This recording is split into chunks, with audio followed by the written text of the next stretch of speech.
খোয়াই থানাধীন পূর্ব সোনাতলার সমরটিরা এলাকায় পুকুরে জলে পড়ে মৃত্যু এক ব্যক্তি।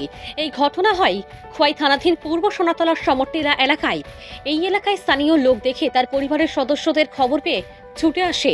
ওই ব্যক্তিকে উদ্ধার করে খোয়াই জেলা হাসপাতালে নিয়ে আসে। ডাক্তার দেখে মৃত বলে ঘোষণা করা হয়। এই ব্যক্তির নাম সুকুমার সাই, তার বয়স আনুমানিক 50 বছর। ঘটনার বিবরণে জানা গেল, সুকুমার দাস একটি পুকুরে কাজ করতে গিয়ে আচমকা পুকুরের জলে তলিয়ে যায়। হঠাৎই এই এলাকায় স্থানীয় লোক দেখে সুকুমার দাসকে উদ্ধার করে খোয়াই জেলা হাসপাতালে নিয়ে আসে। কিভাবে পুকুরের জলে পড়ে মৃত্যু হলো তা জানা যায়নি। পুলিশ খবর পেয়ে ছুটে আসে। এই মৃতদেহকে খোয়াই জেলা হাসপাতালের মর্গে পাঠানো হয়। আজ খোয়াই জেলা হাসপাতালে মৃত ব্যক্তির ময়নাতদন্তের পর ঘটনার কারণ সম্পর্কে নিশ্চিত হওয়া যাবে বলে পুলিশ জানায়। এই এলাকায় শোকের ছায়া নেমে আসে।